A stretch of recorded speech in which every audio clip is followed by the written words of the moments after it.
So good day everyone. So my lesson is about lesson 25, the gender and labor.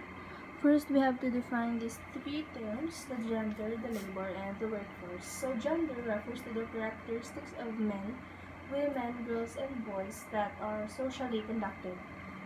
Labor are activities pertaining to developing goods and delivering services for economic reasons. And lastly, the workforce. It is a sector in population engaged in economic productive activities.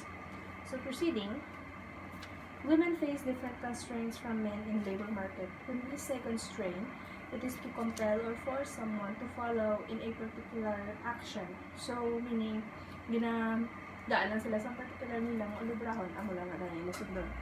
So in RA 9710, known as Magna Carta of Women 2009, this act recognized that equality of men and women entailed the abolition of the unequal structures and practices that perpetuate discrimination and inequality.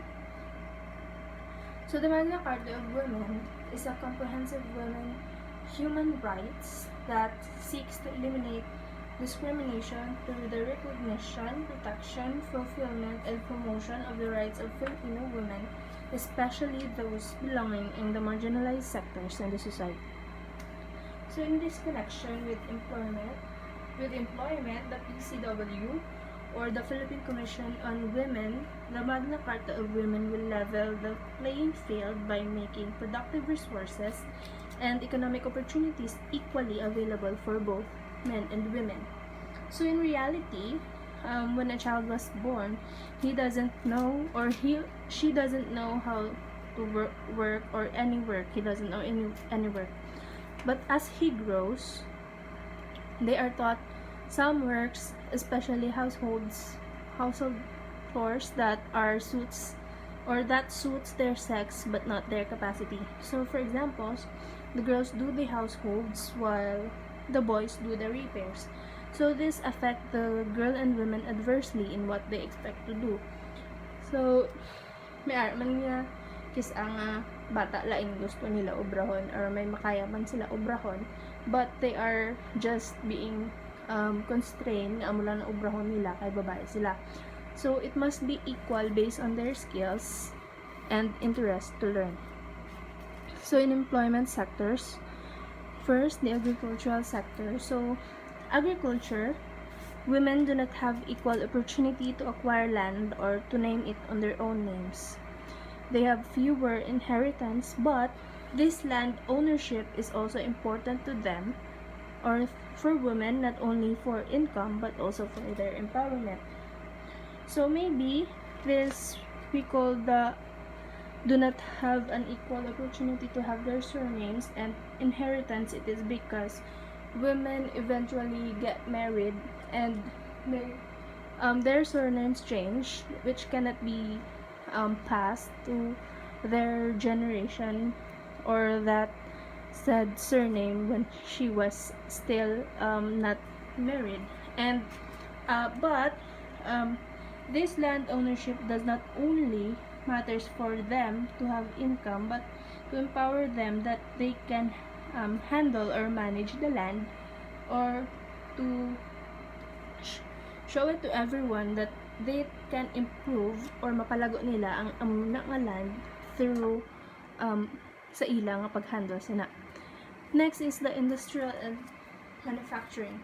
So in industries, almost 64% of women has total employment and much higher in some industries. Women find difficult to obtain work while pregnant and after birth. So most women that works here are in dressmakings, crafts, and tailoring. So they are not given opportunities to work in the auto supply or something that men does, and also they are being forced to have maternity leave when they are pregnant and after birth to look after themselves and their child. So in tourism, it appears that tourism planning does not include women or insufficient for gender issues, but they suffer from both horizontal and vertical gender segregation of labor market.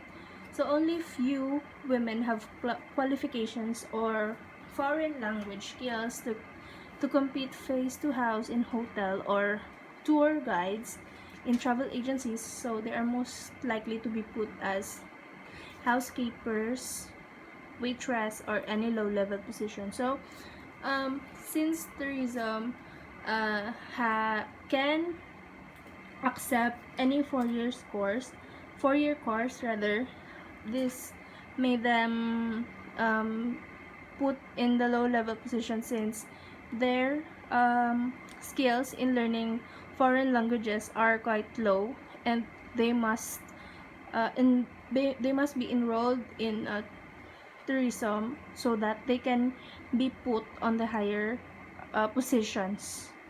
So there are targeted programs that could provide them, especially women, to climb up na mag-help sila nga maka-learn sang foreign languages, or maka-help sila nga maka-learn sang mga bagay nga makapabutang sila sa babaw.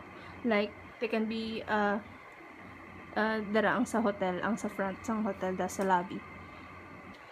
So next, in business, processing outsource. So in short, sa business line, men are more to be successful or earn money because of the level of their education at that age. So at the age of 35, men can have higher salaries than women, and their skills in education are quite higher than women. So mayara man niya nga ng companies, or some men nga may companies of their own, so their father will be most likely nga ipa-inherit sila ang amo ng company. It's because ginadala nila ang surnames ang ila papa. So for example, Mr. Lim, may bata siyang lalaki, then may bata siyang babayi. The possibility nga mahatag gid ang amo na ang company is sa lalaki. So in government services, public sector employment that has been important sources of jobs with better pay and conditions for women.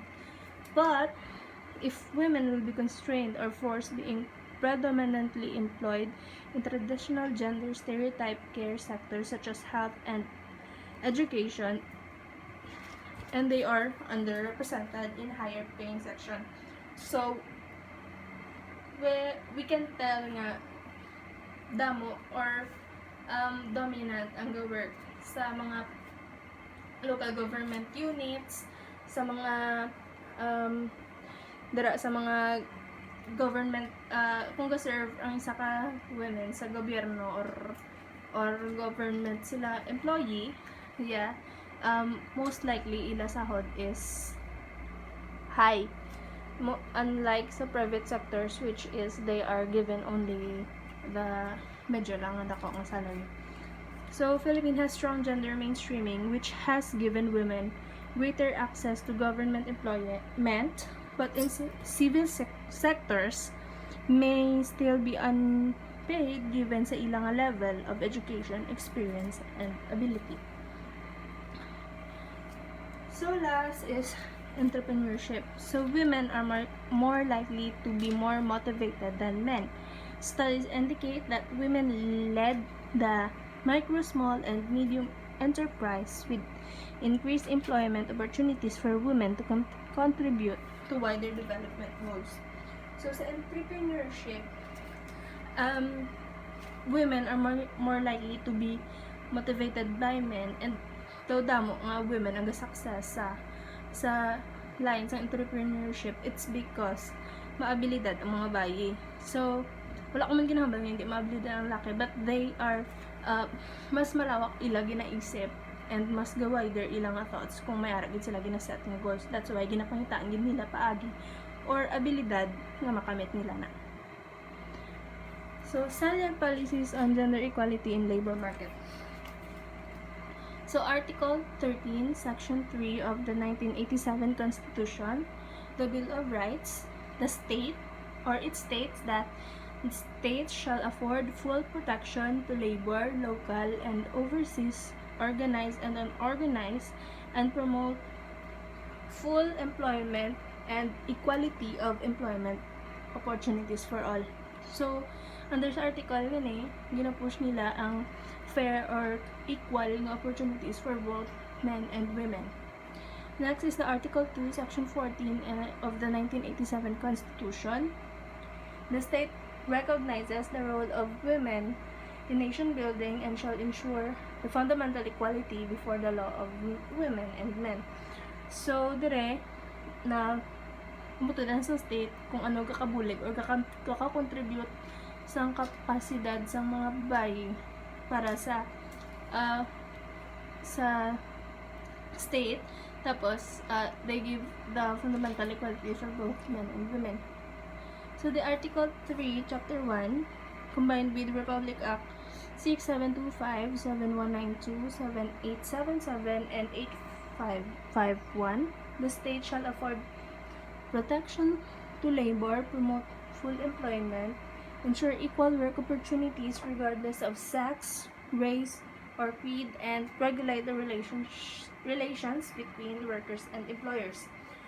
So, sa diring article, state ang full protection sa mga workers sa tanan nga ubra, bahay or laki kung ano man ilang nga lahi, and gina-promote or gina-push nila ang relationships ng workers and employers na maging transparent sila in both sides.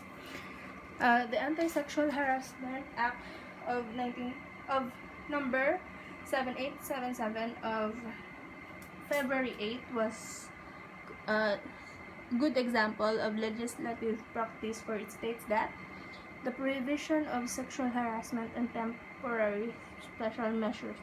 So dira mula siya naging compare ilan ba siya nga good example of legislative practice siya. It's because naano nila ang pag-prohibit sa sexual harassment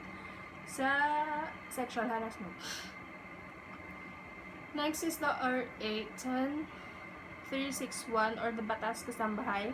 Wala ko siya state ang full name, but it states only to protect mostly young female domestic workers. So, sa dire, ang amuning batas is nagapahag lang sang pagprotekta sang tanan nga babae nga gobra as domestic helpers para ma-avoid ang pag-harass sila, pagsakit sila physically sa ilang mga amo sa ibang lugar.